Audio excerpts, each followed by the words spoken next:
The Galactic Council chamber buzzed with the usual mixture of alien languages, creating a symphony of clicks, whistles, and harmonic tones that had become Marcus Chin's daily soundtrack for the past 6 months. As the sole human representative on the remote mining station Kepler 442b, he sat quietly in the back corner, observing the heated debate unfolding before him. The Zephyrians, tall, blue-skinned beings with crystalline formations jutting from their foreheads, dominated the discussion as usual. Their leader, High Commander Vextal, gestured dramatically with his 4 arms as he addressed the assembly. The human colony ships approaching our sector represent nothing more than a minor inconvenience, Vextal declared, his voice carrying the arrogant tone Marcus had grown to despise. These soft, pink creatures barely survive their own planetary conflicts. What threat could they possibly pose to our established territories? Murmurs of agreement rippled through the chamber from various species. The insectoid Kresh clicked their mandibles approvingly, while the gaseous ethereals pulsed with colors that Marcus had learned indicated amusement. Only the reptilian Sorok remained silent, their ancient eyes studying the human representative with what might have been curiosity. Marcus shifted in his specially designed chair, the metal creaking under his weight. At 6 feet 2 inches and 200 pounds of muscle earned through 20 years of military service, he was considered small by galactic standards. The Zephyrians averaged 8 feet in height. The Kresh stood 9 feet on their powerful legs, and even the diminutive ethereal stretched 12 feet when fully expanded. The humans show promise in certain technical areas, admitted Counselor Thrix, a Kresh whose green carapace bore the scars of countless battles. Their engineering solutions, while primitive, display an unusual creativity. However, their physical limitations are undeniable. They require specific atmospheric conditions, have limited sensory capabilities, and their bodies are fragile compared to any established galactic species. Marcus's jaw tightened, but he remained silent. During his time on the station, he had learned that patience was often more valuable than immediate action. The Marines had taught him that lesson well during his deployments across 3 different star systems before humanity had even made contact with alien life. Fragile is an understatement, laughed another Zephyrian.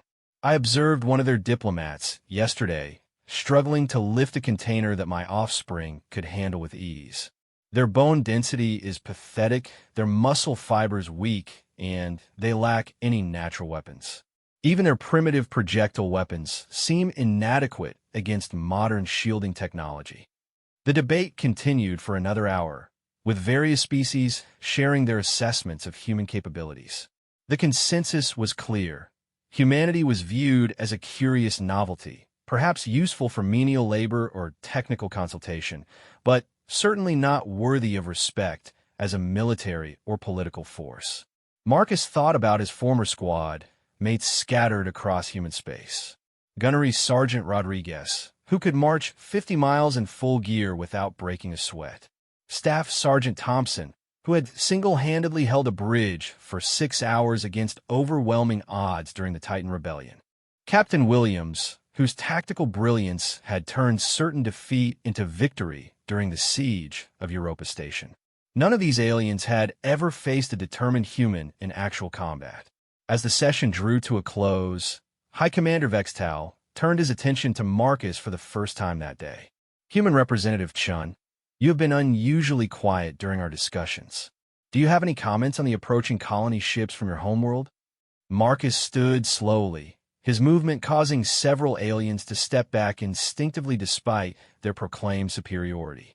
There was something about the way humans moved that unsettled many species, though they couldn't quite identify what it was. The colony ships carry approximately 50,000 civilians seeking new homes, Marcus replied in the carefully neutral tone he had perfected during diplomatic training. They are farmers, engineers, teachers, and families looking for opportunities to build better lives. They pose no threat to established territories and seek only peaceful coexistence. Vextal's crystalline formations glowed with what Marcus recognized as condescension. Yes, We have reviewed their manifest. Civilians. Precisely my point about human weakness. No proper species would send their vulnerable population ahead of their warriors. It demonstrates a fundamental misunderstanding of galactic politics. Perhaps, Marcus said quietly, you misunderstand what makes humans dangerous. The chamber fell silent. It was the first time the human representative had shown anything approaching defiance, and the alien delegates seemed unsure how to respond. Dangerous? Vextal's four eyes narrowed. Elaborate on this curious statement. Marcus clasped his hands behind his back, assuming the at-ease posture that had become second nature during his military career. In human history, our greatest victories have never come from our strongest warriors or our most advanced weapons. They have come from ordinary people pushed beyond their breaking point, fighting for something they believe in. Philosophical nonsense, dismissed Counselor Thrix. Combat efficiency is determined by measurable factors: strength, speed, sensory acuity, natural weaponry, technological capability. By every metric, humans rank among the weakest sapient species we have encountered. You measure static capabilities, Marcus replied. You fail to account for adaptation, determination, and the willingness to pay any price for victory. These are not qualities that show up in your strength tests or reaction time measurements. The Sorok representative, Elder Crexmore, spoke for the first time that session. His voice carried the weight of millennia of experience. The human speaks of intangible qualities. In our long history, we have learned that such attributes can indeed alter the outcome of conflicts. Perhaps we should not dismiss. With respect, Elder Crexmore, Vextal interrupted, your people's reverence for ancient wisdom sometimes clouds practical judgment. These humans are physically inferior. That is an objective fact. Their technology is centuries behind our most basic systems. Another objective fact. Their military experience is limited to conflicts within their own species. A third objective fact. Marcus felt a familiar heat building in his chest, the same feeling that had preceded every firefight during his tours of duty. It was not anger exactly, but rather a cold certainty that action would soon be required. You speak of facts, Marcus said, his voice dropping to the quiet tone that had once made enemy soldiers nervous. Here's another fact. Every species in this chamber has made the same mistake. You have confused strength with effectiveness, size with capability, advanced technology with tactical superiority. The tension in the chamber was now palpable. Several security drones began moving closer, their sensors focused on the human representative. Are you threatening this assembly? Vextal demanded, his crystalline formations beginning to pulse with aggressive colors. I am providing information, Marcus replied calmly. The colony ships approaching this sector are protected by escort vessels. Those ships carry human military personnel. I strongly suggest that any interference with civilian vessels be carefully reconsidered. Human military personnel? Thrix repeated mockingly. We have reviewed your combat records. Primitive projectile weapons, basic armor, no energy shielding, no gravitic manipulation capabilities. What exactly do you expect these inferior warriors to accomplish against modern galactic military forces? Marcus smiled for the first time that day, and something about that expression made several aliens take another step backward. Counselor Thrix, with respect, your intelligence reports are incomplete. They focus on equipment and ignore the operator. That is a critical oversight that many of our enemies have made throughout human history. Explain, Elder Crexmore requested, his ancient eyes studying Marcus with increased interest. 3 days ago, a pirate fleet attacked a human cargo convoy near the Proximus system. Marcus began, his voice taking on the measured cadence of a military briefing. The pirates were using Kresh battle cruisers and Zephyrian fighter craft. Advanced shields, energy weapons, superior numbers. By your metrics, this should have achieved an easy victory. The chamber remained silent, waiting for him to continue. The human escort consisted of 3 destroyers and a handful of fighters. Older ships, kinetic weapons, Basic armor plating. The pirates expected a quick surrender followed by the looting of valuable cargo. Marcus paused, letting the tension build. Instead, the human commander identified a weakness in the pirates' formation, exploited their overconfidence, and used their own superior speed against them. The engagement lasted 17 minutes. All pirate vessels were either destroyed or disabled. Human casualties, 0. Impossible, Vextal declared. Our intelligence reports make no mention of such an engagement.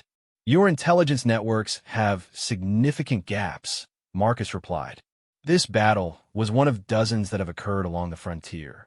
Pirates, raiders, and other hostile forces have consistently underestimated human military capability, always with the same result. Counselor Thrix's mandibles clicked nervously. Even if this account is accurate, one battle proves nothing. Luck can decide the outcome of any single engagement. You are correct, Marcus agreed. One battle proves nothing. However, when the same result occurs repeatedly across multiple theaters with different commanders, different equipment, and different tactical situations, a pattern emerges. He began walking slowly around the chamber, his movement causing the security drones to track him constantly. The pattern is this: galactic military forces have become complacent. You rely on technological superiority and physical advantages to the exclusion of tactical flexibility and creative thinking. Your battles have become predictable, your strategies formulaic, your responses mechanical. Pripastres vextal snarl. The Zephyrian fleet has conquered 17 systems in the past century. Our military doctrine has proven its effectiveness countless times. Against whom? Marcus asked quietly. Other galactic species who follow the same patterns, use the same tactics, and make the same assumptions? When did you last face an enemy who fought by completely different rules? The question hung in the air like a challenge. Elder Crexmore leaned forward, his reptilian features showing genuine interest. You suggest that humans employ unconventional warfare? I suggest that humans have been forced to become experts in asymmetrical conflict, Marcus replied. Our entire military history is the story of weaker forces defeating stronger ones through superior tactics, better training, and the willingness to accept casualties that other forces consider unacceptable. Casualties mean nothing if the cause is lost, Thrix observed. Casualties mean everything when they buy victory, Marcus countered. Every human soldier understands that some things are worth dying for. That understanding changes the entire calculus of warfare. The chamber erupted in alien voices as delegates began arguing among themselves.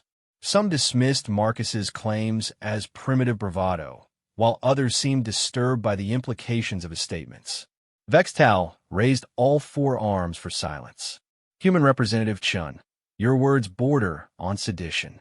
This assembly has shown considerable patience with your species, allowing you to establish mining rights and trading posts throughout our territories.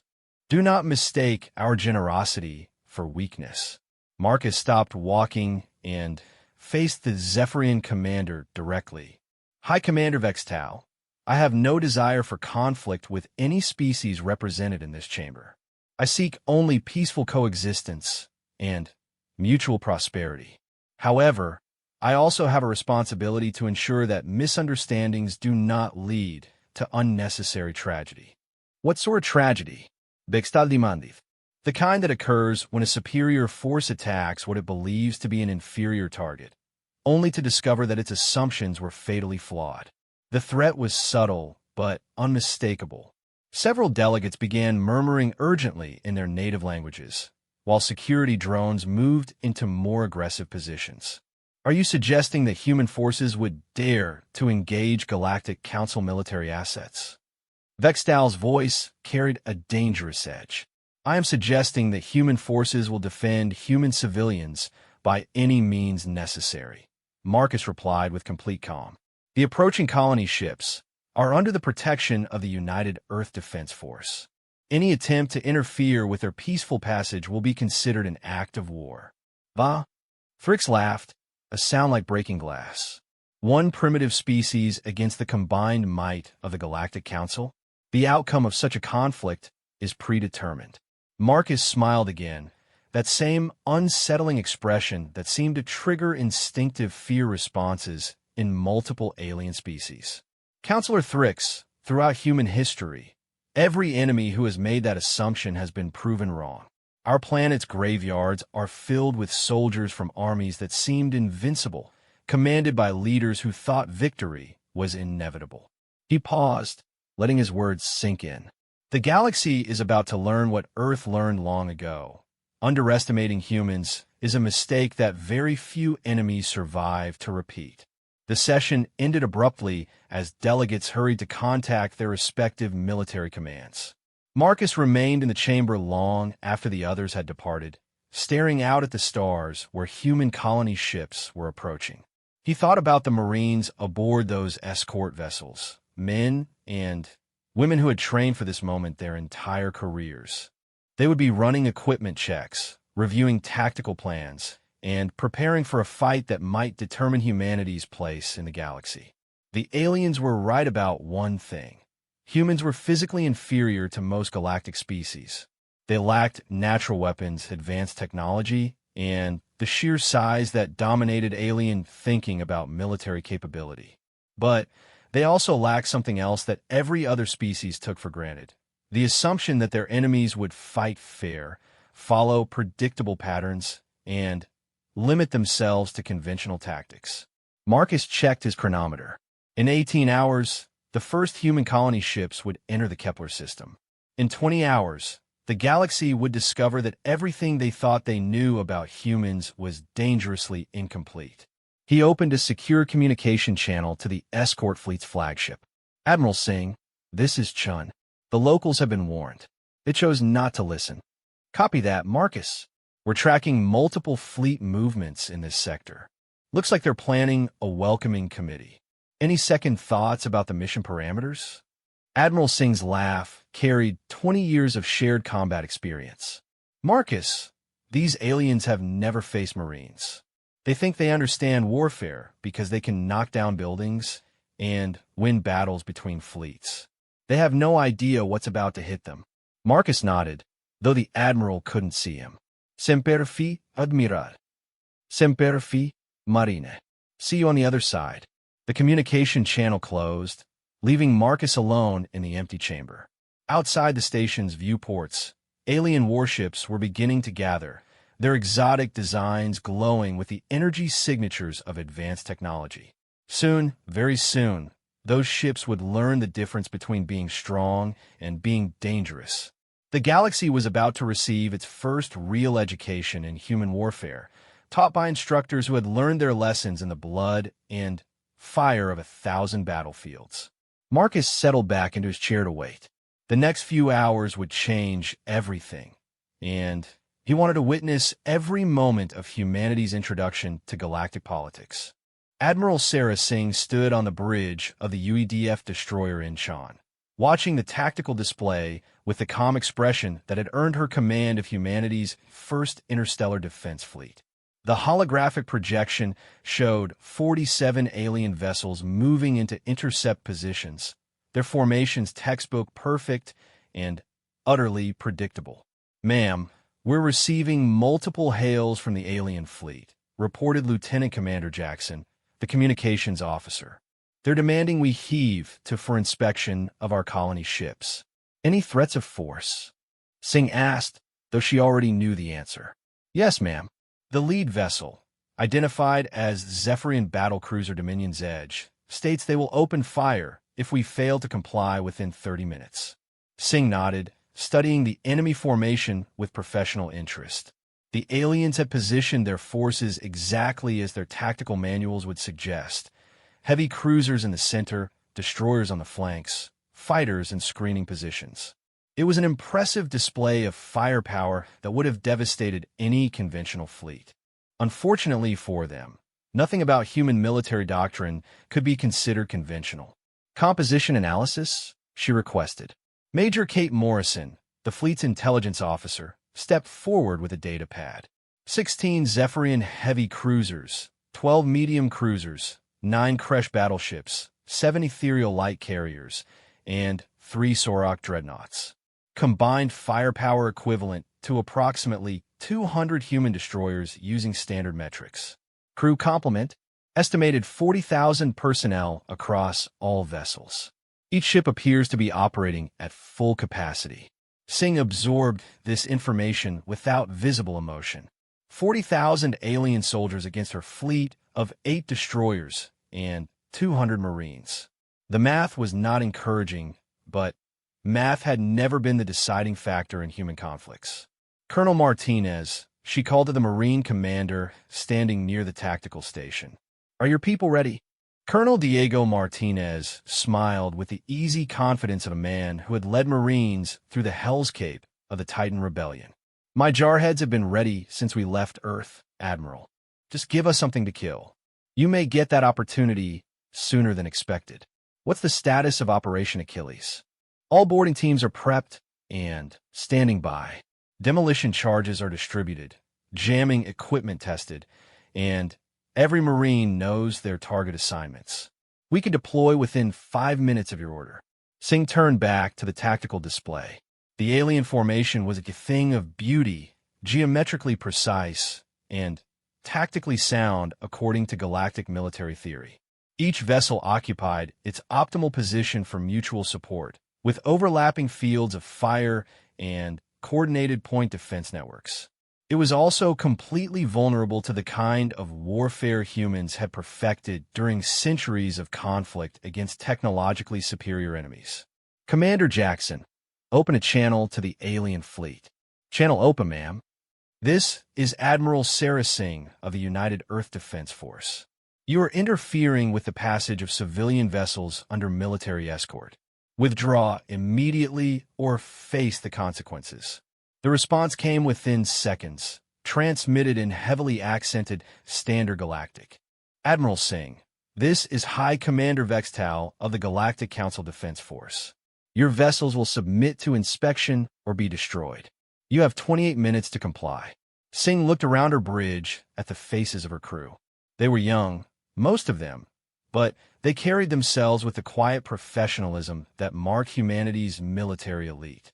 These men and women had volunteered for a mission that would take them farther from home than any humans in history, knowing they might never return. "Commander Jackson, transmit the following message to all human vessels. Execute Plan Leonidas. Authorization Singh Alpha 77. Message transmitted, Admiral." Across the human fleet, 8 destroyers began implementing the most audacious military operation in human history. Their crews had trained for this moment during the long journey from Earth, practicing maneuvers that defied every principle of galactic warfare.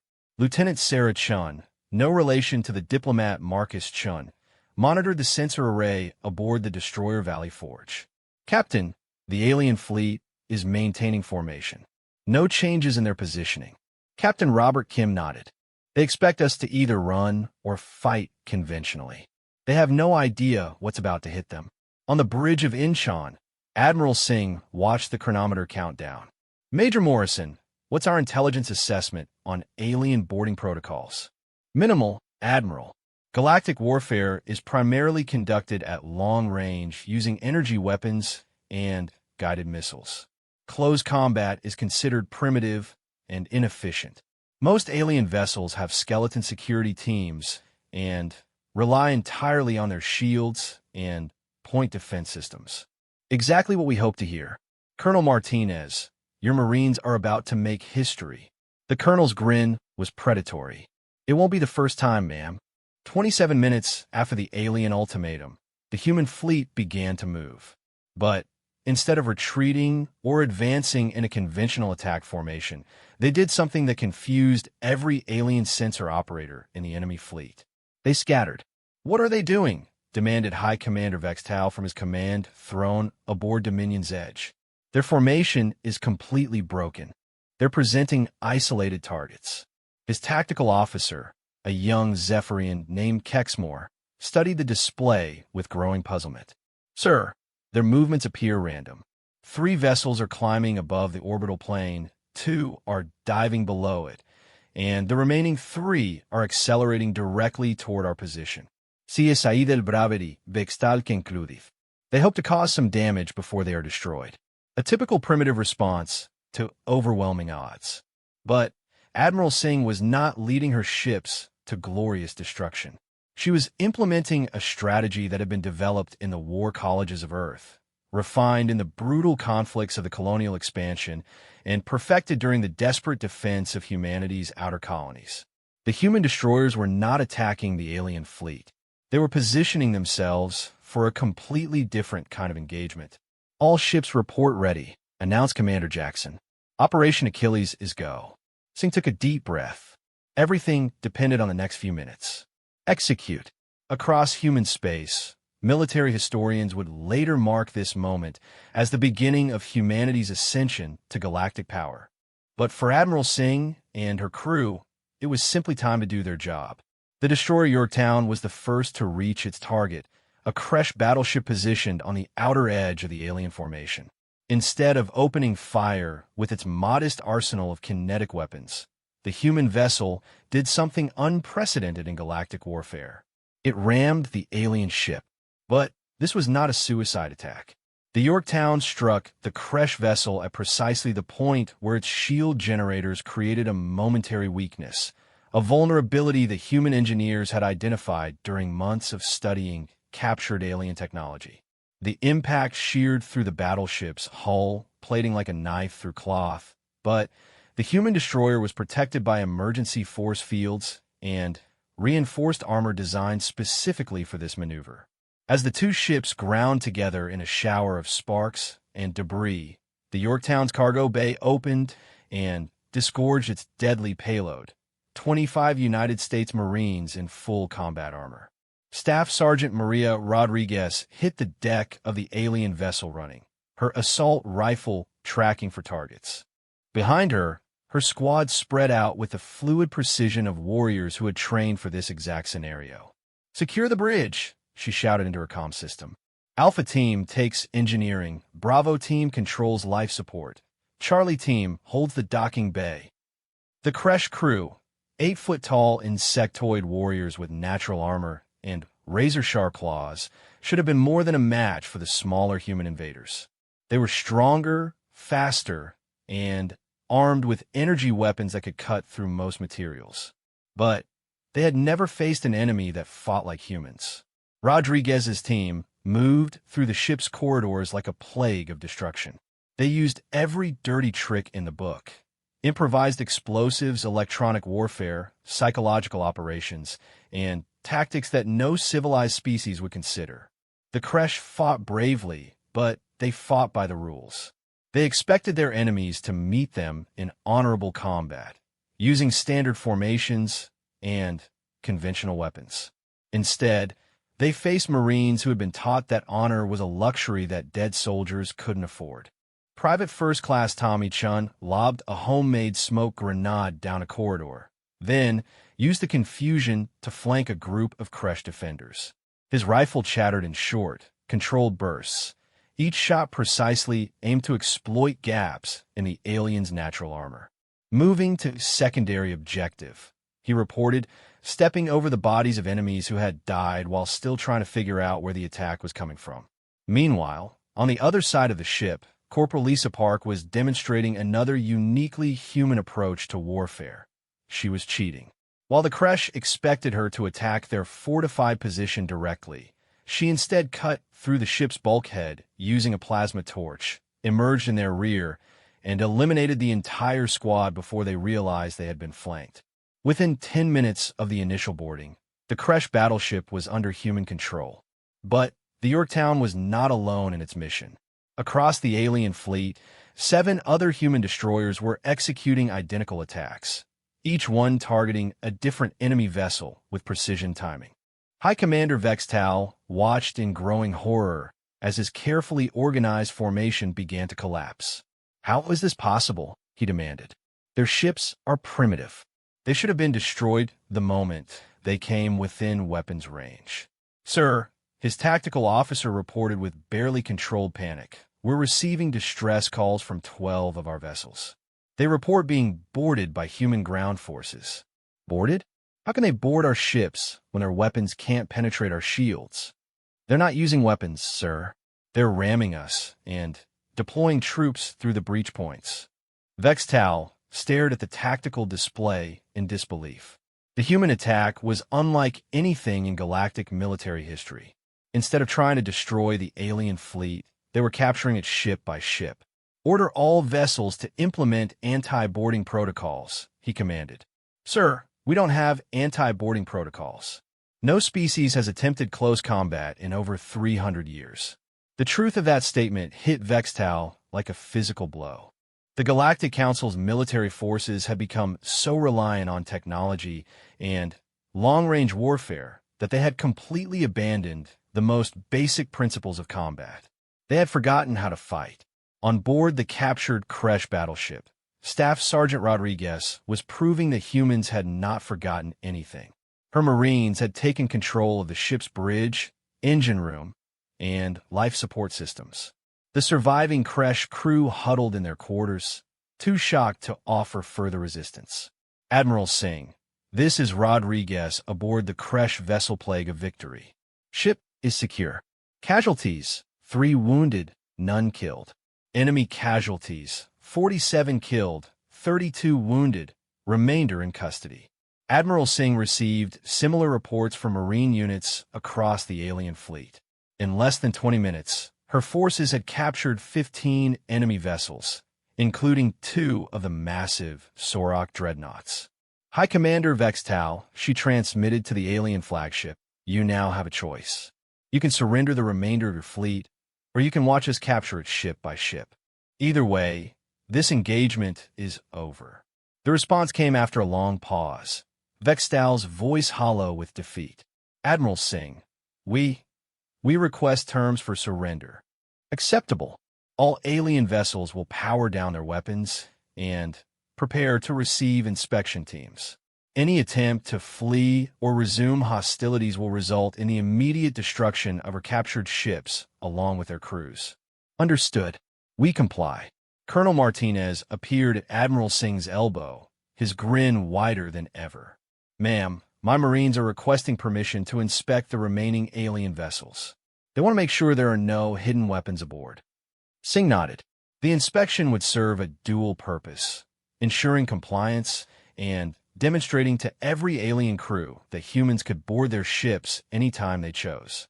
Permission granted, colonel. But remind your people that these are prisoners of war. They are to be treated according to the Geneva Conventions. Of course, Admiral, my Marines are professionals. As human boarding parties took control of the remaining alien vessels, Admiral Singh reflected on what they had accomplished. Using tactics that were older than space flight itself, her forces had defeated a technologically superior enemy without losing a single ship or Marine. The galaxy was about to learn its first lesson in human warfare. Sometimes the oldest solutions were the most effective ones. On the mining station, Marcus Chun watched the tactical feeds with quiet satisfaction. The aliens around him stared at the displays in shock, unable to comprehend what they had just witnessed. Impossible, whispered de consolatrix. No military force can operate with such brutality. Marcus turned to face the assembled aliens, his expression calm. Gentlemen, what you have just observed is not brutality. It is efficiency. Human military forces exist for one purpose, to win. Everything else is secondary. Elder Crexmore, the ancient Sorok, studied the human with newfound respect. Your species wages war unlike any we have encountered. You strike not at the enemy's strength, but at their assumptions. That, Marcus replied, is exactly correct. The greatest victory is achieved not by destroying your enemy, but by making them realize they never understood the nature of the conflict they had entered. He stood and walked to the chamber's main viewport, looking out at the alien fleet now under human control. The colony ships will proceed to their destinations unmolested. Human settlers will establish their communities in peace. And the galaxy will learn to coexist with a species that refuses to accept defeat.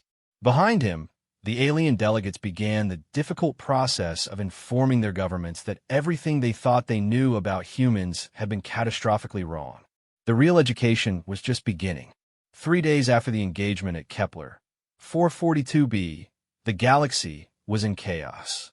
Emergency sessions of the Galactic Council convened on 12 different worlds as species representatives struggled to comprehend the implications of humanity's stunning military victory.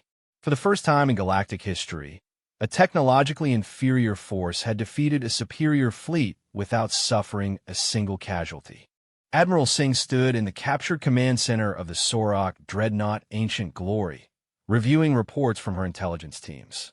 The massive ship, nearly 2 kilometers long and armed with weapons that could glass a planet, now flew under human colors. More importantly, its data cores contained detailed information about galactic military capabilities, trade routes, and political structures. Admiral called Major Morrison from across the bridge. "We're receiving priority communications from Earth Command." Singh accepted the secure transmission device, knowing that the 8-hour time delay meant this message had been sent before news of their victory could have reached home. The hologram of Fleet Admiral Chun, Marcus Chin's older brother, materialized before her. "Sarah, by the time you receive this message, you'll either be dead or victorious. Either way, I want you to know that Earth is proud of what you and your people have accomplished." The Admiral paused, his weathered face showing the strain of commanding humanity's defenses during their first foray into galactic politics. "Your mission parameters are now expanded. Intelligence suggests that several alien species are planning a coordinated response to human expansion. You have full discretionary authority to take whatever actions are necessary to protect human interests. The gloves are off, Sarah. Show them what Marines can do when they're properly motivated." The message ended, leaving Singh alone with her thoughts. Around her, captured alien technology hummed with energies that human science was only beginning to understand, but the weapons and shields meant nothing compared to the intelligence they had gained. "Colonel Martinez," she called to the Marine commander. "What's the status of our prisoner interrogations?" Martinez appeared with a data pad full of notes. "Fascinating stuff, Admiral. These aliens have been fighting the same way for centuries. Rigid formations, predictable tactics, over-reliance on technology. They've never faced an enemy that adapts and improvises. What about their political structure? That's where it gets interesting. The Galactic Council isn't really a unified government. It's more like a loose confederation of species, each protecting their own territory and interests. They've been able to maintain order because they all follow similar military doctrines and respect each other's technological capabilities." Singh nodded, beginning to see the strategic picture. They've created a stable system based on mutual deterrence and shared assumptions about warfare. Our victory has upset that balance. Exactly. And according to our Sorok prisoners, several species are already mobilizing their reserve fleets. They see us as a threat to the entire galactic order. Before Singh could respond, alarms began sounding throughout the ship. Lieutenant Commander Jackson's voice echoed from the communication system. "Admiral, to the bridge immediately. We have multiple fleet signatures approaching at high speed." Singh and Martinez rushed to the bridge, where they found controlled chaos. Human technicians worked alongside alien prisoners to operate the captured ship sensors, creating a bizarre scene of cooperation between former enemies. "Report," Singh ordered. "Ma'am, we're detecting 60-plus vessels entering the system from multiple vectors," Jackson announced. "Composition appears to be mixed species, Zephyrian, Kresh, Ethereal, and at least a dozen others we don't have classifications for. They're coming from 6 different directions," added the navigation officer. "Coordinated arrival times suggest this was planned in advance." Singh studied the tactical display, noting the professional spacing and formation integrity of the approaching fleets. These are not pirates or local defense forces. This was a proper military response organized by the Galactic Council. Estimated time to weapons range: 4 hours, 17 minutes at current approach speeds. Colonel Martinez stepped up beside her. Admiral, my Marines have been analyzing the captured ships. We've identified several tactical advantages we can exploit. Explain. These alien vessels are designed for fleet engagements at long range. Their corridors are wide to accommodate large alien species, but that makes them perfect killing fields for human weapons. Their computer systems are centralized and vulnerable to electronic warfare. And, most importantly, their crews are trained for specific roles with no cross-training. Singh began to see where he was going with this, which means if we disable key personnel, the remaining crew can't adapt. Precisely. We can turn their own ships against them. The next hour passed in frantic preparation as human forces implemented a plan that would have been impossible for any other species to conceive. Using the captured alien vessels as a base of operations, they began preparing for a battle that would reshape galactic politics. Staff Sergeant Rodriguez found herself in command of a mixed unit of Marines and cooperative alien prisoners aboard the Kresh battleship Plague of Victory.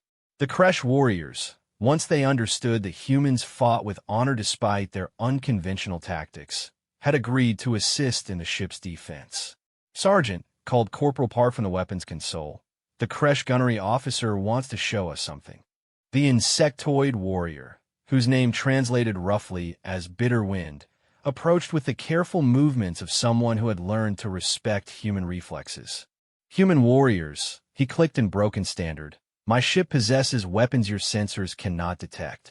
Rodriguez studied the alien carefully. The Kresh had proven to be honorable soldiers once they understood human intentions.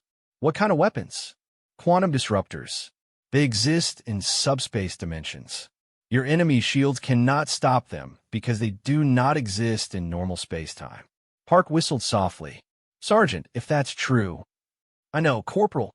Bitter Wind, can you teach my people to use these weapons? The Kresh warrior's mandibles clicked in what Rodriguez had learned was their equivalent of smile.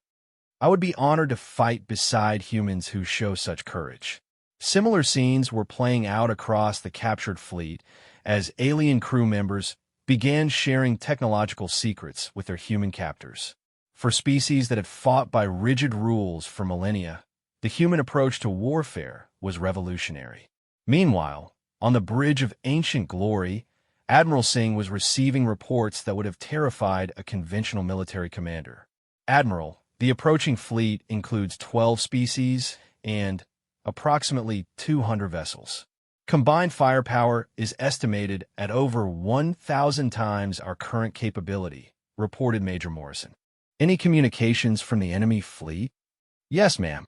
They're demanding the immediate release of all captured vessels and personnel, followed by humanity's complete withdrawal from this sector of space. Singh considered the ultimatum. From a purely mathematical perspective, the enemy was correct. No force in galactic history had ever defeated odds of 1,000 to 1. But mathematics had never been a reliable predictor of human military performance. Colonel Martinez, are your people ready? Ma'am, we're as ready as we can be with 8 destroyers and 3 captured alien ships. Correction, Colonel. We have 8 destroyers and 47 captured alien ships. Every vessel in our possession is now part of the human fleet. Martinez grinned. I like the way you think, Admiral. But we don't have crews for 47 ships. We don't need full crews. We need just enough personnel to operate key systems and implement one specific strategy. Singh turned to address the entire bridge crew, human and alien alike. Ladies, gentlemen, and honored allies, we are about to attempt something that has never been tried in the history of galactic warfare.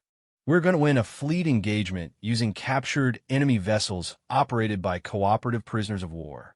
The alien crew members looked at each other in confusion, but the humans were beginning to smile with the same predatory expression that had become humanity's trademark. The approaching fleets expect us to fight by their rules, Singh continued. They anticipate long-range energy exchanges between organized formations.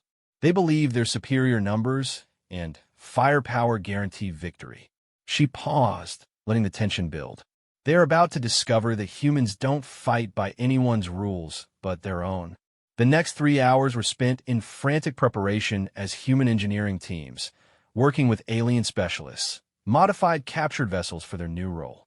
The modifications were crude but effective: jury-rigged control systems, simplified targeting computers, and automated navigation programs that would have made any alien engineer weep.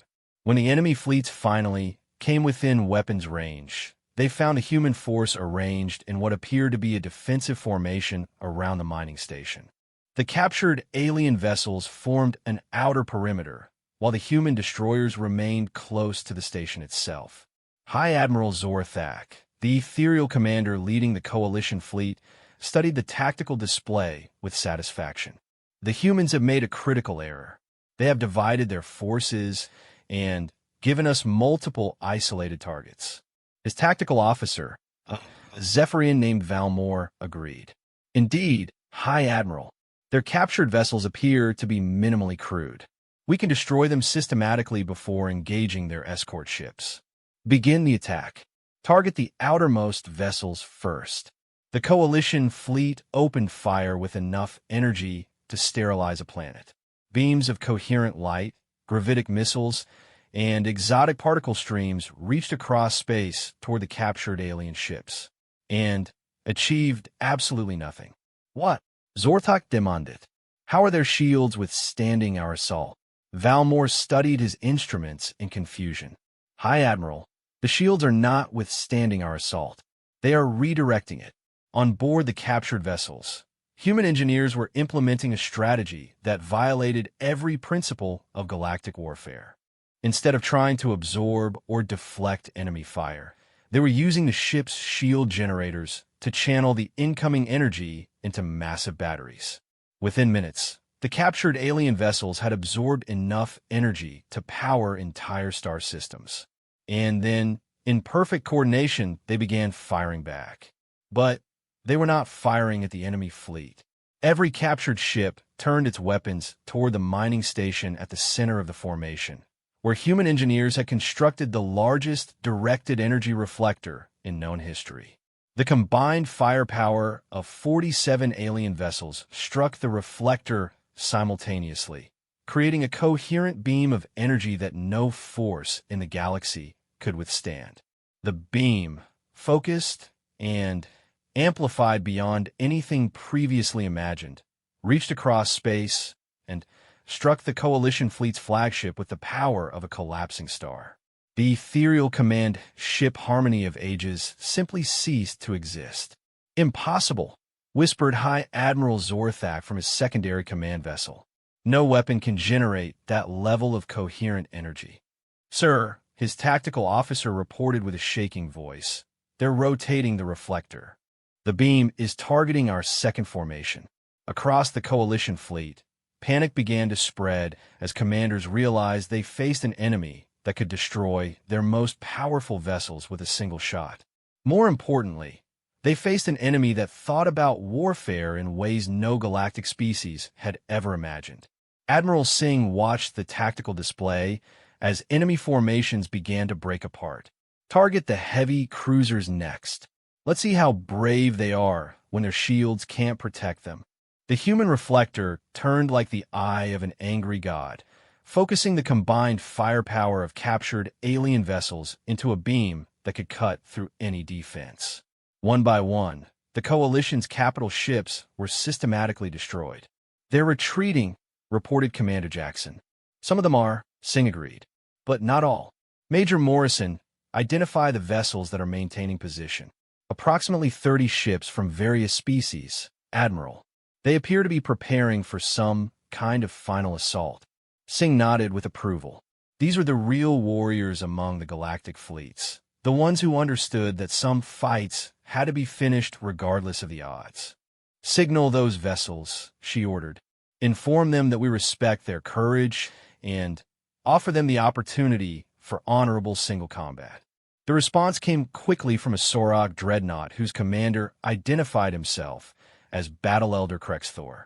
Human Admiral, your people have shown us that warfare has dimensions we had forgotten. We request permission to board your vessel and discuss terms of honorable surrender. Permission granted, Battle Elder. Prepare to be amazed. An hour later, Krexthor stood on the bridge of ancient glory, staring at the tactical displays that showed the complete destruction of the Coalition fleet. Around him, human and alien crew members worked side by side, operating systems that no single species could have managed alone. Admiral Singh, the ancient Sorok, said quietly, "My people have fought for 10,000 years across 100-star systems. We have never encountered warriors like yours. Battle Elder, what makes humans dangerous is not our weapons or our ships. It is our willingness to learn from our enemies and turn their own strengths against them. You turned our entire fleet into a weapon against itself. We turned your technology into something it was never designed to be. That is what humans do, Elder. We adapt, we innovate, and we refuse to accept that any problem is unsolvable." Krexthor studied the human admiral with the respect due to a worthy opponent. "What are your terms?" "The same terms I offered the First Fleet. Cooperation instead of conquest. Join us, and help us build something better than the stagnant order that has ruled this galaxy for centuries." "And if we refuse?" Singh smiled with genuine warmth.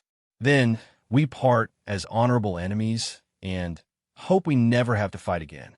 But I should warn you, Battle Elder, this engagement has been broadcast across human space. Earth is sending reinforcements." The implications of that statement settled over the alien commander like a heavy weight. If a single human fleet could defeat 200 ships, what would happen when humanity arrived in force? "Admiral Singh, I believe it is time for the galaxy to learn new ways of thinking about warfare, and cooperation, and trade, and exploration, and all the other things that make civilization worthwhile." As the captured Coalition vessels began broadcasting surrender signals, Marcus Chun received a priority communication from Admiral Singh. The message was brief, but carried profound implications for the future of human-alien relations. "Marcus, the second lesson is complete. The galaxy now understands that humans can not only defend themselves, but adapt enemy technology for purposes its creators never imagined. Phase 3 is authorized. Time to show them what happens when humans get creative." Chun smiled as he looked out at the alien delegates who had spent the past few hours watching their military forces suffer unprecedented defeats. Soon, very soon, they would discover that human military capabilities were only the beginning of what made humanity dangerous. The galaxy was about to learn that in a universe full of static, predictable civilizations, the most terrifying force was a species that refused to stop innovating. 6 weeks after the Second Battle of Kepler, 442b, the galactic political landscape had transformed beyond recognition. Marcus Chun stood before an assembly that now included representatives from 37 species, many of whom had never before participated in galactic politics. The chamber had been expanded twice to accommodate delegates from rim worlds, frontier colonies, and previously ignored stellar nations that suddenly found themselves courted by both the traditional Galactic Council and the emerging Human Alliance. The power dynamics had shifted dramatically. Where once the Zephyrians, Kresh, and other major species had dictated policy through military superiority, now every decision was influenced by the simple question, what would the humans do? The mining concessions on Tau City 7 have been peacefully transferred to human administration, reported Councillor Veltar, a junior Zephyrian diplomat who had replaced the previous leadership after their military failures. Local populations report increased efficiency and unusual innovations in extraction methodology. Marcus nodded, making notes on his datapad. The human engineering teams have introduced adaptive mining protocols that respond to geological conditions in real time. Productivity has increased by 400% while reducing environmental impact by 60%. Murmurs rippled through the assembly. The figures were impressive, but they raised uncomfortable questions about galactic industrial practices that had remained unchanged for centuries. Elder Krexmore, now serving as a special advisor to the human delegation, spoke from his position of honored neutrality. Representative Chun, can you explain these adaptive protocols? My people's engineers are curious about methodologies that achieve such results. Certainly, Elder. Human engineering philosophy is based on the principle that every problem has multiple solutions, and the optimal solution changes based on environmental factors. Rather than using fixed procedures, our teams constantly monitor conditions and adjust their approaches accordingly. But how do they know which adjustments to make? Asked Dr. Zilmoth, a Kresh scientist whose species had begun requesting human technical consultants. Marcus smiled, recognizing the opening for Phase 3 of humanity's galactic education program. They experiment, Doctor. They try new approaches, analyze the results, and iterate toward better solutions. It's a process humans call innovation. The word hung in the air like an alien concept, which it effectively was for most galactic species. Innovation, repeated Counselor Thrix slowly. This implies changing established procedures? Constantly, Marcus confirmed. Human scientists, engineers, and military personnel are trained to question assumptions, test alternatives, and improve upon existing systems. It's how we've survived as a species. The implications of this statement were staggering for civilizations that had used the same technologies and procedures for millennia. Across the galaxy, species that had achieved stability through rigid adherence to proven methods were suddenly confronted with evidence that constant change might be superior to eternal consistency. But the real demonstration of human innovation was taking place 3 systems away, where Colonel Martinez was leading the most ambitious military-industrial project in galactic history. The former battlefield at Kepler 442b had been transformed into a massive shipyard where human engineers worked alongside alien specialists to create something unprecedented: hybrid vessels that combine the best technologies from multiple species with human innovation. Colonel, the prototype is ready for testing, announced Captain Jennifer Walsh, the project's chief engineer. She stood before a vessel that defied every principle of galactic ship design. The craft was only 500 meters long, smaller than most alien fighters, but its hull bristled with technologies that had never been combined before. Zephyrian shield generators powered by Kresh fusion reactors, ethereal sensor arrays linked to Sorok targeting systems, and human adaptive control networks that could reconfigure all systems in real time. Crew complement? Martinez asked. 12, sir. But the ship can operate effectively with as few as 3 personnel due to the automated systems we've developed. Martinez nodded, studying the sleek lines of humanity's first truly galactic warship. What are we calling her? The crew has been referring to her as Prometheus, sir. Seemed appropriate for a ship designed to bring new fire to the galaxy. I like it. What's her capability assessment? Captain Walsh consulted her data pad with evident pride. Sir, this ship can outgun a Zephyrian heavy cruiser, outrun a Kresh interceptor, and outmaneuver anything in the galactic fleet databases. More importantly, her adaptive systems mean she gets stronger the longer she fights. How is that possible? Human innovation, sir. The ship's AI studies enemy tactics in real time and automatically adjusts weapons, shields, and maneuvers to counter them. After 5 minutes of combat, she'll know her enemy better than they know themselves. Martinez grinned with anticipation. Time for field test. What targets do we have available? The hegemony fleet is currently blockading the Centauri trade routes, demanding tribute from civilian vessels. Intelligence suggests they have 12 heavy cruisers and supporting escorts. Perfect. The hegemony has been ignoring our diplomatic communications anyway. Time to send a message they'll understand. 3 hours later, Prometheus dropped out of hyperspace at the edge of the Centauri system, her sensors immediately identifying the hegemony blockade. The alien fleet was arranged in a standard interdiction pattern, designed to control all major shipping lanes while maintaining mutual support between vessels. Admiral Torgash, the hegemony commander, received the human ship's approach with amusement rather than concern. A single small vessel? Are the humans attempting some sort of negotiation? His tactical officer, a scarred veteran of dozens of colonial suppressions, studied the sensor readings with professional interest. Sir, the vessel's design is unusual. I'm reading energy signatures from multiple species technologies. Stolen equipment, no doubt. The humans have proven adept at capturing enemy vessels. Sir, we're receiving a transmission from the human ship. Put it through. The hologram of Colonel Martinez appeared on the bridge, his expression calm and professional.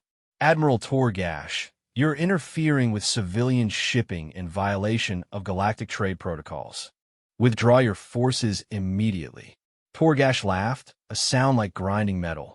Colonel Martinez, you are addressing the Hegemony Third Fleet with a single ship. Perhaps humans have developed new technologies for comedy as well as warfare. Admiral, this is your final warning. Withdraw or face the consequences. The consequences? Torgash gestured to his tactical display. Colonel, you face 12 heavy cruisers and 36 escort vessels. What consequences could a single ship possibly represent? Martinez smiled with the expression that had become humanity's signature across the galaxy. You're about to find out. Prometheus Asterisk began her attack run at a velocity that no galactic vessel could match, her human-designed engines pushing her beyond the theoretical limits of alien technology. But speed was only the beginning of her capabilities. As hegemony weapons opened fire, the ship's adaptive shields analyzed each incoming energy signature and automatically adjusted their frequency to achieve maximum absorption. Within seconds, the combined firepower of 48 alien vessels was being converted into additional power for the human ship's weapons. Impossible whisper Torgash.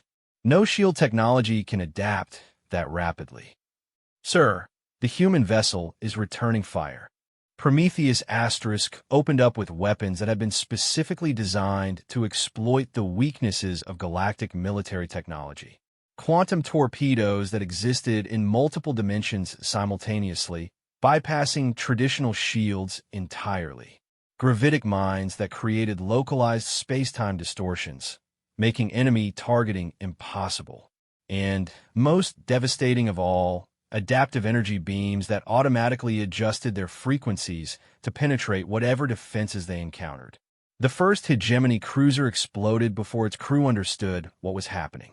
The second lasted long enough to attempt evasive maneuvers before being torn apart by weapons that anticipated every possible escape route. But the real terror began when Prometheus demonstrated her learning capability. With each passing minute, the ship's artificial intelligence became more effective at predicting enemy actions. Hegemony vessels that had survived the initial assault found themselves outmaneuvered by an enemy that seemed to know their tactics better than they did. Admiral Torgash watched his fleet disintegrate with growing horror. How are they anticipating our maneuvers? Sir, I believe their computer systems are analyzing our combat patterns and extrapolating our probable responses. That's impossible. No artificial intelligence can process tactical data that rapidly. Human technology appears to operate by different principles than ours, sir. Within 20 minutes, the Hegemony Third Fleet had been reduced to floating wreckage. Prometheus hung motionless among the debris, her weapons powered down, but her sensors sweeping for any sign of remaining resistance. This is Colonel Martinez to all Hegemony vessels. The human transmitted to the few surviving ships. The trade routes are now under human protection. Any attempt to resume your blockade will be met with force. The surviving Hegemony commanders needed no additional convincing. They retreated from the system with a speed that would have been embarrassing under any other circumstances. But Martinez was not finished with his demonstration. Captain Walsh, transmit our combat data to Admiral Singh and Earth Command. Include full technical specifications on enemy weapons and defensive capabilities.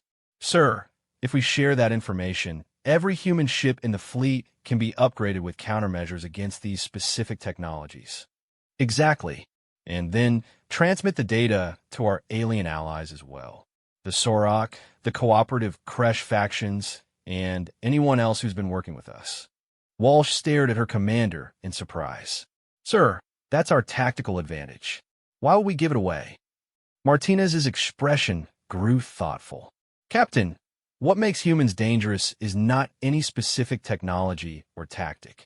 It's our ability to keep innovating, to keep developing new solutions faster than our enemies can adapt to our old ones. He gestured to the tactical display, showing the wreckage of the hegemony fleet. By the time our enemies learn to counter the weapons we use today, we'll have developed 3 new weapon systems they've never seen. The goal isn't to maintain a static advantage. It's to stay so far ahead of the curve that our enemies can never catch up. The implications of this philosophy were staggering. Where galactic civilizations sought to perfect existing technologies and maintain them unchanged for centuries, humans treated every innovation as merely a stepping stone to the next breakthrough. Back on the mining station, Marcus Chun was receiving reports of the Prometheus demonstration when an unexpected visitor arrived at his quarters. High Commander Vextal, the Zephyrian leader who had initiated the first confrontation with humanity, stood in the doorway with an expression of defeated resignation. Representative Chun, I request a private audience. Marcus gestured to a chair, noting how the once arrogant commander seemed diminished by recent events. Of course, High Commander. What can I do for you? I need to understand, Vextal said quietly. My people have studied warfare for millennia. We have conquered 17 systems and established dominance over dozens of species. Yet your people have defeated us at every turn using methods we cannot even comprehend. What specifically would you like to understand? Everything, Vextal replied with desperate intensity. How do you develop new technologies so rapidly? How do your military forces adapt to situations they've never encountered? How do you innovate solutions to problems that have no known answers? Marcus considered the question carefully. It was the same puzzle that was troubling leaders across the galaxy. How did humans achieve such consistent superiority despite obvious technological and physical disadvantages? High Commander, the answer lies in something most galactic species fear above all else: failure. Failure. Every human child is taught that failure is not something to be avoided, but something to be learned from. We're trained to experiment, to take risks, to try approaches that might not work. When we fail, we analyze what went wrong and try something different. Vextal struggled to process this concept. But failure leads to inefficiency, waste, potential disaster. Failure leads to knowledge, Marcus corrected. Every human innovation is built on thousands of previous failures. Our scientists fail constantly, learning something new from each unsuccessful experiment. Our engineers fail regularly, discovering the limits of existing technologies and pushing beyond them. This seems chaotic. It is chaotic. Chaos breeds innovation in ways that order never can. While galactic civilizations perfect existing systems, humans create entirely new systems. While you optimize known solutions, we discover unknown solutions. Marcus stood and walked to his viewport, looking out at the ships of a dozen species working together on human-led projects. High Commander, your people are not weak or incompetent. You have achieved remarkable things through discipline, precision, and systematic improvement of proven methods. But you have also trapped yourselves in patterns that prevent true innovation.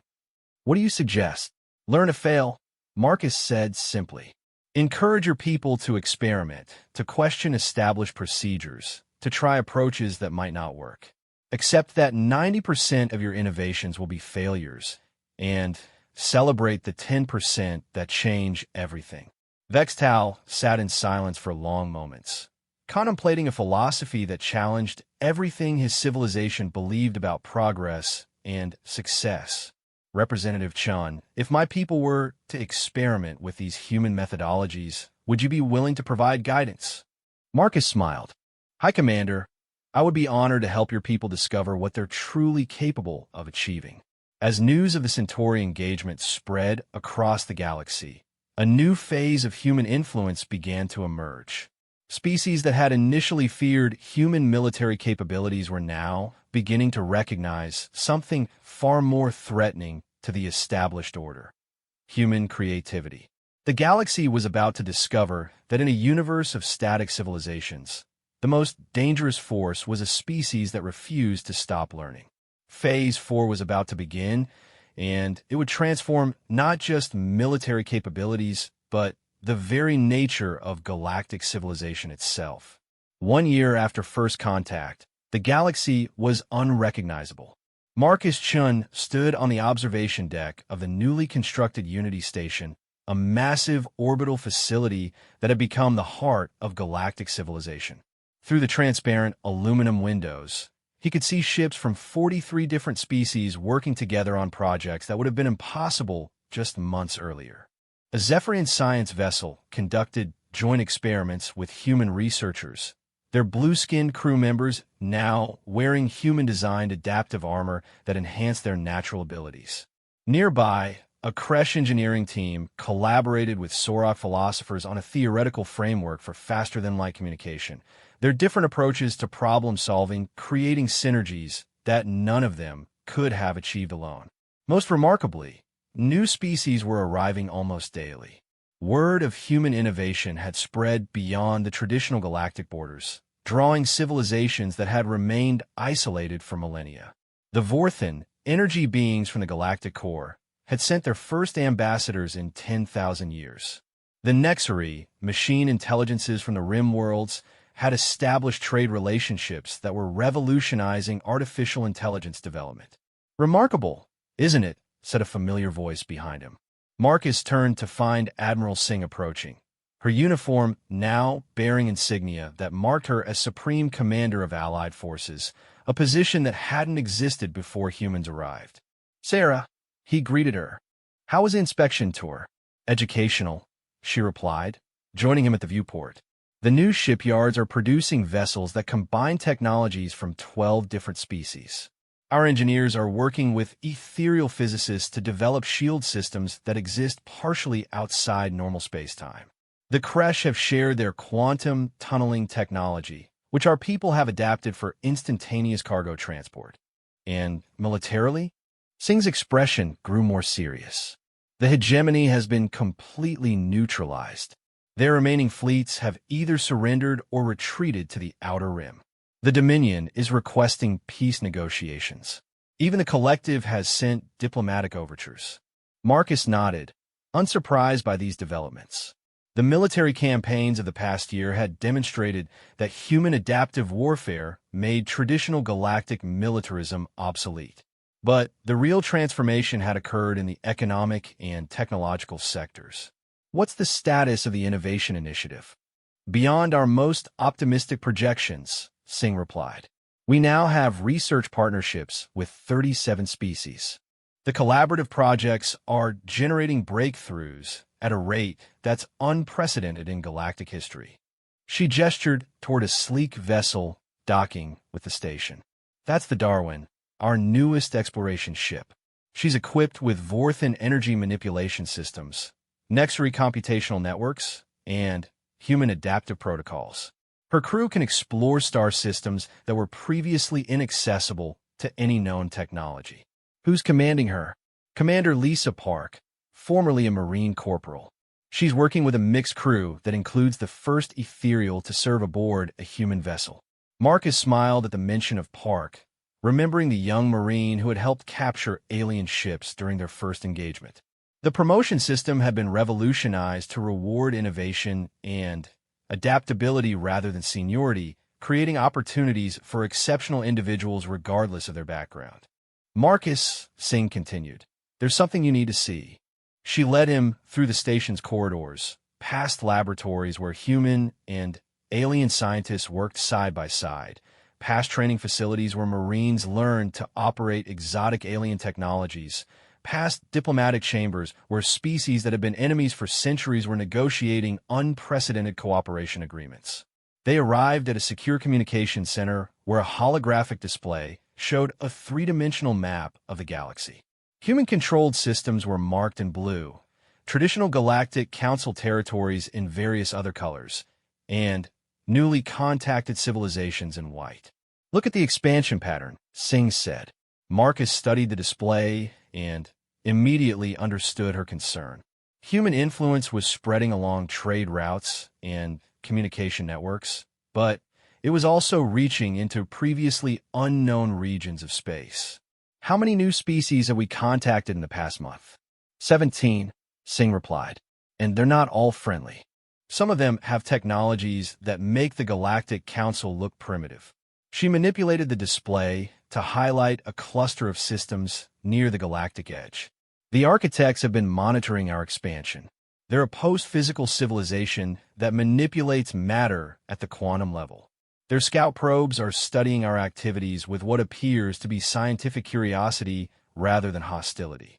And this concerns you because they represent the kind of challenge that military force alone cannot address. They're so far beyond our current capabilities that traditional warfare would be meaningless. Marcus considered this information carefully. Throughout human history, first contact with technologically superior civilizations had been a defining moment for both sides. The pattern was consistent. The more advanced civilization either destroyed the primitive one or was transformed by contact with it. What's our assessment of their intentions? Unknown. They've made no hostile moves, but they've also ignored all attempts at communication. Elder Crexmore believes they're waiting to see if we're worth their attention. Before Marcus could respond, alarms began sounding throughout the station. The holographic display updated automatically, showing new contacts entering the system. Report, Singh ordered into her communicator. Admiral, we have multiple unidentified vessels approaching at impossible velocities, came the response from the station's command center. They're using technology that doesn't register on any of our sensors. Architect ships? Unknown, ma'am. They're requesting permission to dock. Singh and Marcus exchanged glances. Throughout their expansion into galactic politics, humans had maintained their edge through superior intelligence, adaptive tactics, and innovative technology. But if they were about to encounter a civilization that operated by completely different principles, all of their advantages might become irrelevant. Permission granted, Singh decided. Full diplomatic protocols. They made their way to the main docking bay, where a crowd was already gathering. Representatives from dozens of species had come to witness humanity's first contact with an unknown supercivilization. The ship that docked defied all conventional understanding of spacecraft design. It appeared to be constructed from crystallized space-time itself, its surfaces shifting between dimensions in ways that hurt to observe directly. As they watched, a section of the hull simply ceased to exist, creating an opening for its occupants to emerge. 3 beings stepped onto the docking bay deck, and immediately every human present felt a profound sense of recognition. They were human, or rather, they were what humans might become given millions of years of evolution and technological development. Tall, graceful, with features that were unmistakably terrestrial, but refined beyond anything currently possible. The leader approached Marcus and Singh with movements that seemed to bypass physical space entirely. "Greetings, ancestors," she said in perfect standard English. "I am Commander Elena Vasquez of the Terran Temporal Research Division. We represent humanity approximately 4 million years in your future." The docking bay fell silent as the implications of this statement settled over the assembled delegates. "Time travel?" Marcus asked, his diplomatic training warring with simple human amazement. "Dimensional translaton," Elena corrected. "We exist in a timeline where humanity achieved everything we have observed you beginning here. We have come to ensure that these developments proceed as they must." Admiral Singh stepped forward, her military instincts engaging despite the surreal circumstances. "Commander Vasquez, what exactly do you mean by as they must?" Elena smiled with an expression that contained millions of years of accumulated wisdom. "Admiral Singh, the expansion of human innovation throughout this galaxy is not a random occurrence. It is part of a pattern that extends across multiple timelines and dimensional frameworks." She gestured to the viewport where alien and human ships continued their collaborative work. What you have accomplished here represents humanity's first successful integration with galactic civilization. In most timelines, first contact results in either human extinction or galactic stagnation. Only in a few rare iterations do both sides achieve the synthesis that leads to true advancement. Synthesis? Marcus asked. The combination of human adaptability with galactic stability, human creativity with alien knowledge, human determination with the wisdom of ancient civilizations. You have created something that neither side could have achieved alone. Elena turned to address the assembled alien delegates, many of whom were recording everything for their respective governments. Representatives of galactic civilization, you have spent the past year learning to fear and respect human capabilities. But you have not yet understood the true gift that humanity offers. Which is? Asked Elder Crexmore. Immortality, Elena replied simply. Not biological immortality, but civilizational immortality. Every species in this galaxy has reached a point of stagnation where further development is impossible. You have perfected your technologies, optimized your societies, and eliminated the chaos that drives innovation. She paused, letting her words sink in. Humanity offers you the ability to break free from that stagnation. Through our influence, your civilizations can continue evolving, continue growing, continue discovering new possibilities. The alternative is the slow decay that has claimed every other galactic civilization in the known universe. Commander Vasquez activated a holographic display that showed the galaxy from a perspective none of them had ever seen before. Instead of stars and planets, it showed civilizations as streams of light flowing through space and time. This is the galactic timeline from our perspective. You can see the rise and fall of thousands of civilizations, each one achieving greatness before becoming trapped in patterns of perfect efficiency. The display zoomed in on their current location, showing the bright explosion of activity surrounding human expansion. This is the synthesis point, the moment when stagnant civilizations rediscover the ability to grow. In our timeline, this moment leads to a galactic renaissance that lasts for millions of years. And if we fail, asked High Commander Vextal, whose people have become some of humanity's closest collaborators, then the galaxy enters its final decline, Elena said matter-of-factly.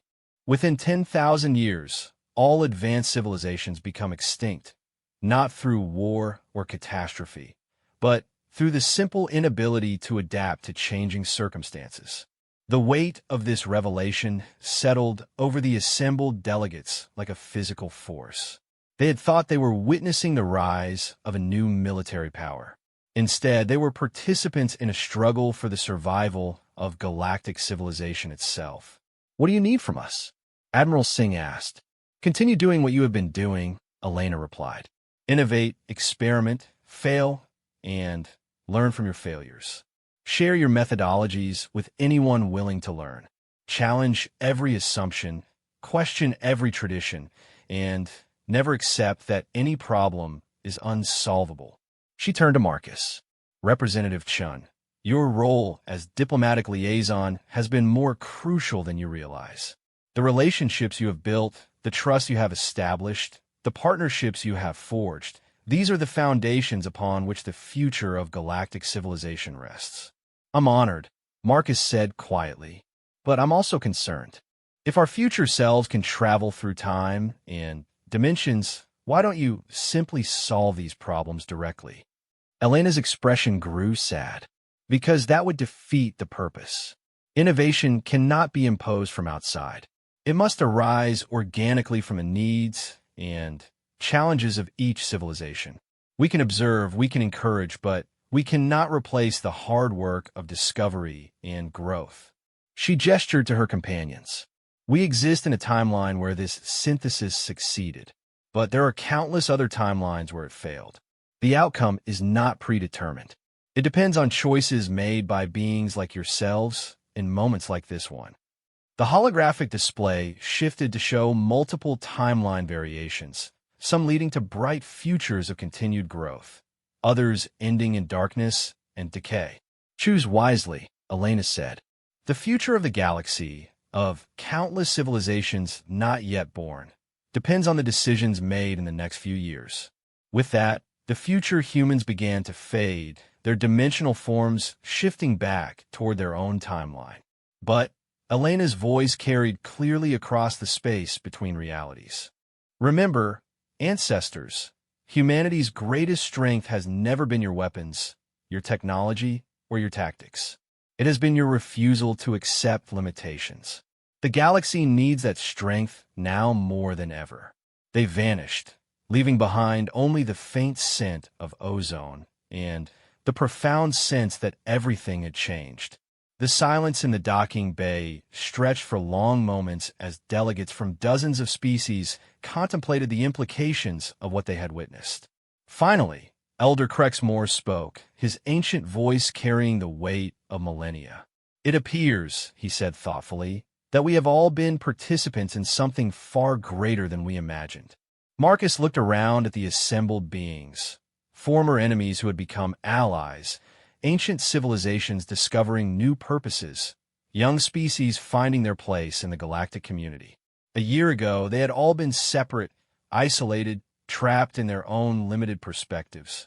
Now they were part of something unprecedented, a truly collaborative galactic civilization where innovation and growth were not just possible, but inevitable. "Ladies, gentlemen, and honored colleagues," Marcus said, addressing the entire assembly, "I believe we have work to do." Admiral Singh smiled, recognizing the tone that had preceded every major human achievement in the past year.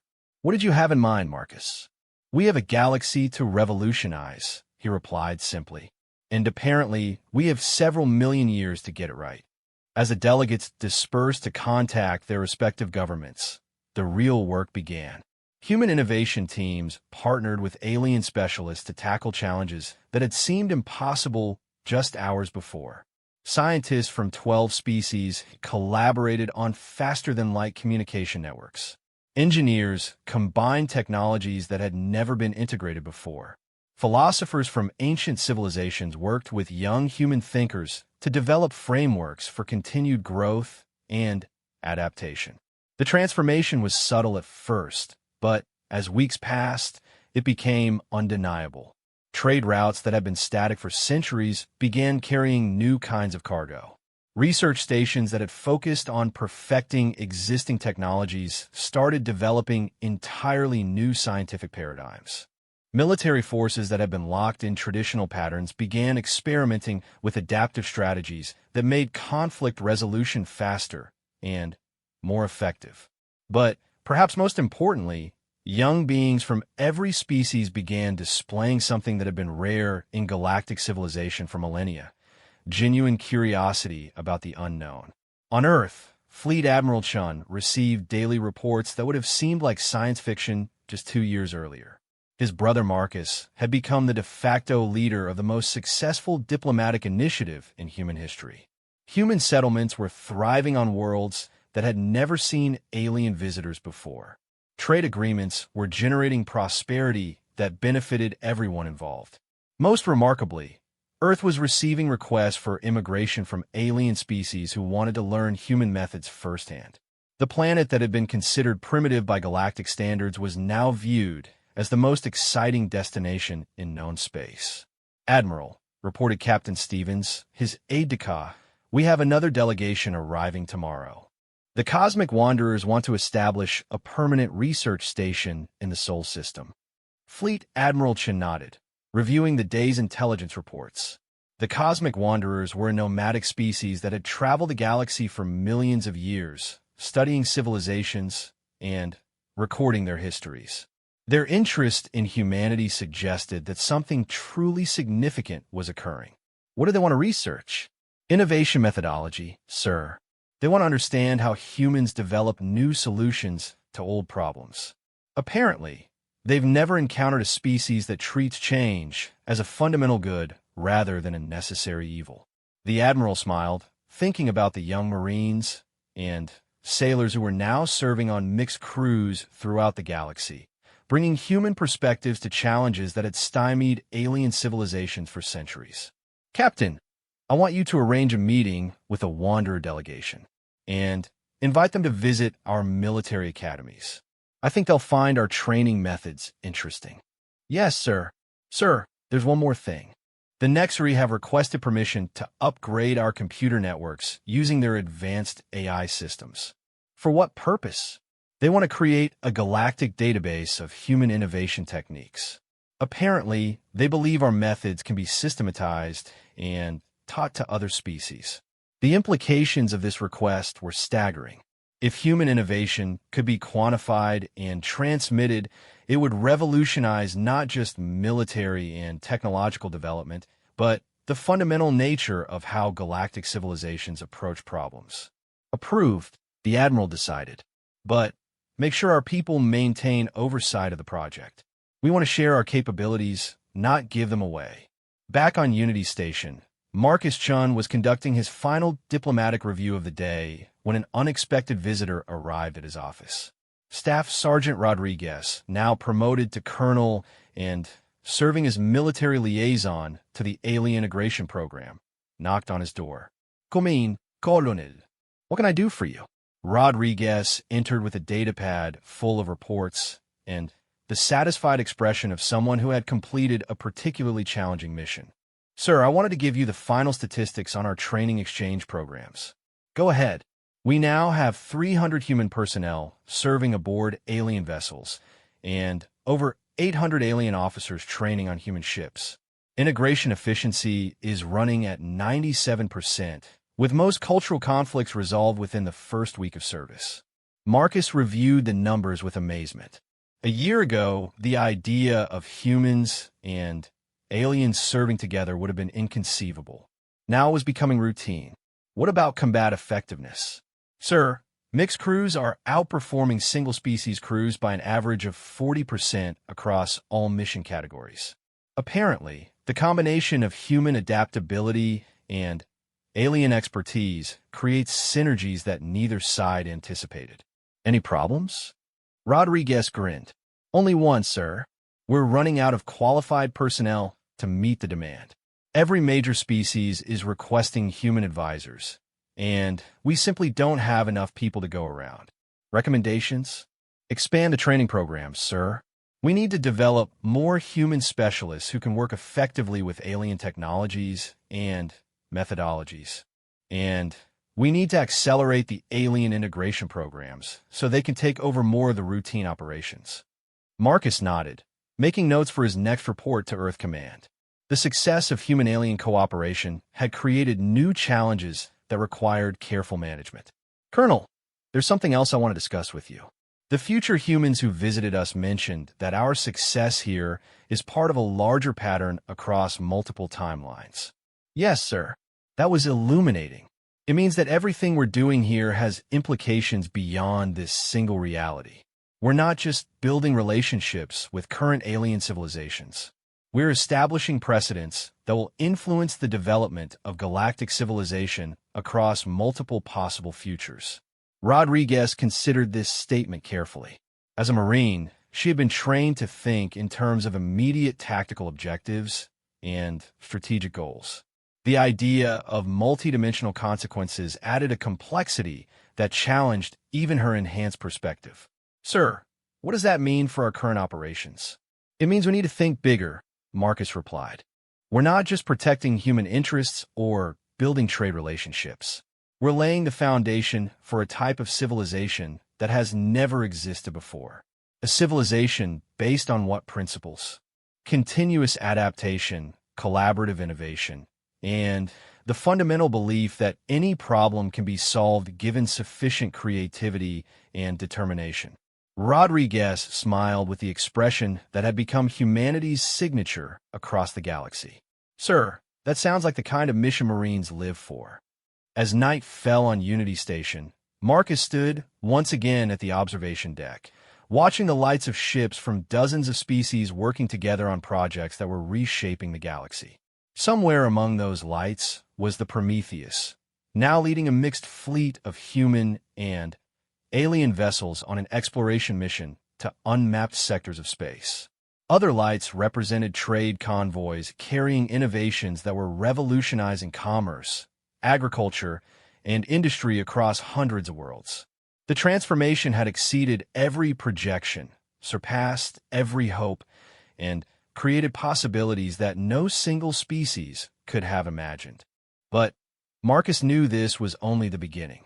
The galaxy contained millions of species, billions of worlds, and challenges that would test human adaptability in ways they had never experienced. The future humans had shown them a glimpse of what was possible, but achieving that future would require continued growth, innovation, and the willingness to embrace change as a fundamental good. A year ago, the galaxy had dismissed humans as primitive, weak, and technologically inferior. They had learned, through a series of devastating military defeats, that strength and technology were not the only measures of capability. Now they were discovering something far more profound, that in a universe of ancient civilizations trapped by their own perfection, the most valuable resource was not stability, but the ability to continue growing. The galaxy had underestimated humans because they had focused on what humanity lacked rather than what humanity offered. They had seen primitive weapons instead of adaptive tactics, simple technology instead of innovative potential, small physical stature instead of unlimited determination. Most critically, they had failed to understand that humans treated every limitation as a challenge to be overcome rather than a boundary to be accepted. The lesson was complete. The galaxy now knew that humanity's greatest strength was not any specific capability, but their fundamental refusal to accept that anything was impossible. And in learning that lesson, every species in the galaxy had rediscovered their own potential for growth, innovation, and transformation. The future was no longer predetermined.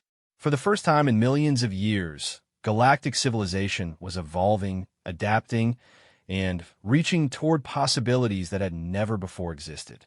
As Marcus Chun watched the lights of collaboration spreading across the darkness of space, he smiled with the quiet satisfaction of a mission accomplished. The galaxy had thought humans were feeble. They had been wrong about everything except the most important truth. Humans refused to remain feeble when there was work to be done.